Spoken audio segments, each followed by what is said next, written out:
Assalamualaikum, halo teman-temanku semuanya.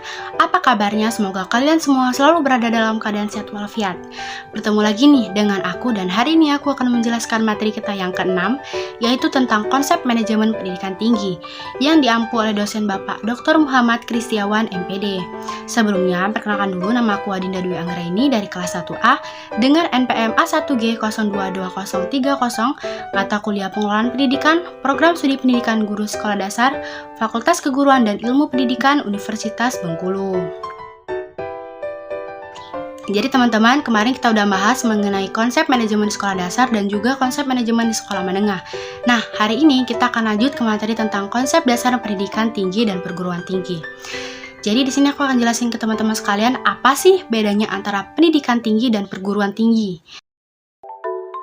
Oke, yang pertama adalah konsep pendidikan tinggi. Pendidikan tinggi merupakan jenjang pendidikan setelah pendidikan menengah yang mencakup program diploma, sarjana, magister, program doktor, program profesi, dan program spesialis yang diselenggarakan oleh perguruan tinggi berdasarkan kebudayaan bangsa Indonesia dengan tujuan menciptakan peserta didik yang memiliki kemampuan akademik untuk memperkaya hasanah iptek maupun kesenian di Indonesia.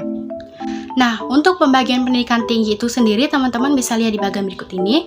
Jadi, pembagian pendidikan tinggi itu ada dua. Yang pertama adalah pendidikan akademik dan yang kedua adalah pendidikan profesional. Pendidikan akademik dibagi menjadi dua, yaitu program sarjana dan program pascasarjana. Program sarjana yaitu S1 dan program pascasarjana yaitu ada program magister atau S2 dan program doktor S3. Sedangkan pendidikan profesional dibagi menjadi 4 bagian, yaitu program diploma 1 atau D1, program diploma 2 atau D2, program diploma 3 atau D3, dan program diploma 4 atau D4. Lanjut nih teman-teman, tadi udah konsep pendidikan tinggi, sekarang kita akan beralih ke konsep perguruan tinggi. Jadi, perguruan tinggi adalah satuan pendidikan yang menyelenggarakan pendidikan tinggi.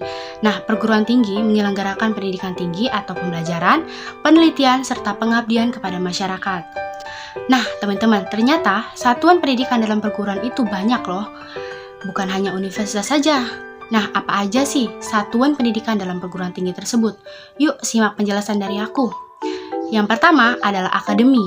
Akademi menyelenggarakan program pendidikan profesional pada satu cabang atau sebagian cabang ilmu pengetahuan teknologi atau kesenian tertentu. Contohnya adalah Akamigas atau Akademi Minyak dan Gas Bumi. Terus ada Akpol, Akademi Kepolisian. Terus ada Akmil, Akademi Militer. Yang kedua adalah Politeknik. Politeknik menyelenggarakan program pendidikan profesi pada beberapa bidang pengetahuan khusus atau perguruan tinggi yang menyelenggarakan pendidikan vokasi. Nah, di Politeknik sendiri, mahasiswa itu lebih dilatih pada kemampuan praktek daripada teori. Contohnya adalah Polsri atau Politeknik Unsri. Terus ada Politeknik Negeri Jakarta, dan masih banyak lainnya. Yang ketiga adalah sekolah tinggi. Sekolah tinggi menyelenggarakan program pendidikan akademik maupun profesional dalam lingkup satu disiplin ilmu tertentu. Sekolah tinggi hanya memiliki satu fakultas dan beberapa jurusan di fakultas tersebut. Contohnya yang ada di Bengkulu sendiri yaitu STIA, Sekolah Tinggi Ilmu Administrasi. Terus juga ada STIS, yaitu Sekolah Tinggi Ilmu Statistika. Nah, yang keempat adalah institut. Institut menyelenggarakan program pendidikan akademik maupun profesional dalam sekelompok disiplin ilmu pengetahuan, teknologi maupun kesenian. Contohnya adalah ITB, Institut Teknologi Bandung, yang berfokus pada ilmu alam. Terus juga ada ISI, yaitu Institut Seni Indonesia, yang berfokus pada seni. Nah, yang terakhir nih baru universitas.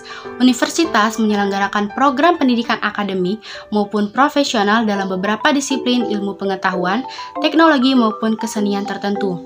Salah satunya adalah tempat saya sekarang mengenyam pendidikan, yaitu Universitas Bengkulu. Contoh universitas lainnya yang ada di Indonesia adalah UGM, UI, Universitas Diponegoro, dan masih banyak lagi. Nah, sekarang teman-teman sudah tahu kan perbedaan antara perguruan tinggi dan pendidikan tinggi. Jadi singkatnya gini teman-teman, kalau pendidikan tinggi itu adalah jenjang pendidikan setelah sekolah menengah, dan perguruan tinggi adalah tempat yang menyediakan pendidikan tinggi tersebut.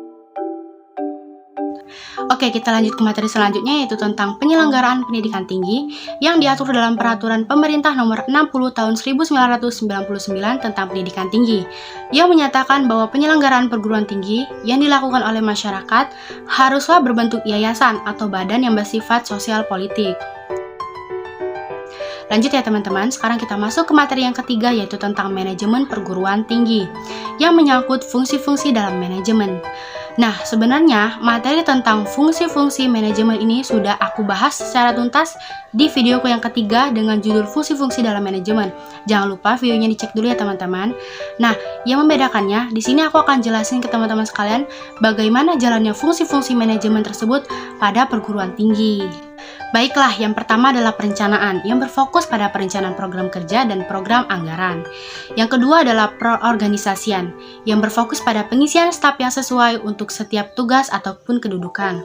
Yang ketiga adalah penggerakan yang tugasnya adalah sebagai motivator, pemimpin, penggerak, dan sebagai pengevaluasi. Dan yang terakhir adalah pengawasan yang digunakan sebagai alat pengamatan atau pengukuran untuk menilai keberhasilan suatu program kerja tersebut. Baiklah teman-teman, kita udah setengah jalan nih. Gimana? Udah paham belum nih tentang perbedaan pendidikan tinggi dan perguruan tinggi, terus penyelenggaraan pendidikan tinggi, dan yang baru aja kita bahas yaitu tentang manajemen perguruan tinggi. Kalau ada yang kurang dimengerti, boleh banget teman-teman tulis di kolom komentar ya. Sekarang kita masuk ke materi selanjutnya yaitu tentang dimensi makna perguruan tinggi. Nah, teman-teman ada yang tahu nggak nih bahwa dimensi makna dalam perguruan tinggi itu ada 5 macam loh. Apa aja sih dimensi makna dalam perguruan tinggi tersebut? Sini tak jelasin. Yang pertama adalah dimensi etis yang mengacu pada pelindungan martabat manusia serta pada tanggung jawab moral penemuan ilmu pengetahuan dan teknologi. Yang kedua adalah dimensi keilmuan yang mengacu pada pengembangan dan penyebaran iptek dan kebudayaan dalam proses belajar mengajar, penelitian, dan pengabdian kepada masyarakat. Yang ketiga adalah dimensi pendidikan yang mengacu pada pemberian penjelasan dan contoh aplikasi ilmu pengetahuan. Baiklah, yang keempat adalah dimensi sosial yang mengacu pada pemberian sumbangan dengan memecahkan berbagai problema yang sedang dihadapi oleh masyarakat. Dan yang terakhir, yang kelima adalah dimensi korporasi yang mengacu pada pemberian jasa kepada masyarakat berupa pendidikan tinggi dalam bentuk proses belajar mengajar dan penelitian. Baiklah teman-teman, lanjut ke materi selanjutnya. Bicara tentang perguruan tinggi tentu tidak akan jauh-jauh dengan yang namanya globalisasi. Karena globalisasi yang banyak sekali membantu dalam perkembangan pendidikan di Indonesia. Namun, teman-teman ada yang tahu nggak nih, dalam perguruan tinggi, peran globalisasi itu sebenarnya apa sih? Jadi gini teman-teman, bagi perguruan tinggi, globalisasi itu berperan sebagai sumber teknologi informasi dan komunikasi yang menunjang proses pembelajaran dan riset. Yang kedua, globalisasi berperan sebagai pemenuhan kebutuhan. Dengan adanya globalisasi, mampu membantu mahasiswa belajar dimanapun dan kapanpun, serta dosen dapat mengajar dimanapun. Dan yang ketiga adalah universitas sudah tidak memonopoli produksi ilmu pengetahuan. Mereka harus bersaing dengan penyedia jasa informasi dan pengetahuan lainnya yang tidak memerlukan kampus dengan segala fasilitasnya yang mahal. Baiklah teman-teman, tidak terasa kita sudah di penghujung materi. Adanya kemajuan globalisasi memberikan sangat banyak sekali manfaat pada perguruan tinggi. Tentu tidak dapat dipungkiri bahwa globalisasi juga memiliki dampak yang perlu diantisipasi dan tantangan yang perlu dihadapi oleh perguruan tinggi. Nah, apa aja tantangan yang perlu dihadapi itu? Yuk simak. Jadi, tantangan yang perlu dihadapi di era globalisasi ini ada 3. Yang pertama adalah tantangan pada pengelolaan, bahwa setiap negara harus membuka diri seluas-luasnya terhadap masuknya perguruan tinggi, dosen, peneliti, dan sebagainya tanpa hambatan sama sekali dalam bentuk apapun. Yang kedua adalah tantangan pada proses belajar mengajar, bahwa proses belajar mengajar tradisional itu harus tetap ada dan perlu dikembangkan bersama dengan melalui berbagai alat teknologi informasi. Dan yang terakhir adalah tantangan pada pendidikan nilai yang dapat dihadapi dengan meningkatkan perbedaan antar negara dan menambah ketidakseimbangan dalam segala bidang, baik itu bidang ekonomi, politik, budaya, agama, maupun sosial. Baiklah teman-teman, itulah tadi pemaparan materi dari aku tentang konsep manajemen pendidikan tinggi. Jika ada yang ingin mencatat, silakan videonya di pause dulu, dan jika ada yang tidak dimengerti, boleh banget langsung tulis di kolom komentar ya. Terima kasih, semoga videonya bermanfaat dan mudah dipahami oleh teman-teman sekalian. Sampai jumpa lagi di video selanjutnya. Dadah, Assalamualaikum warahmatullahi wabarakatuh.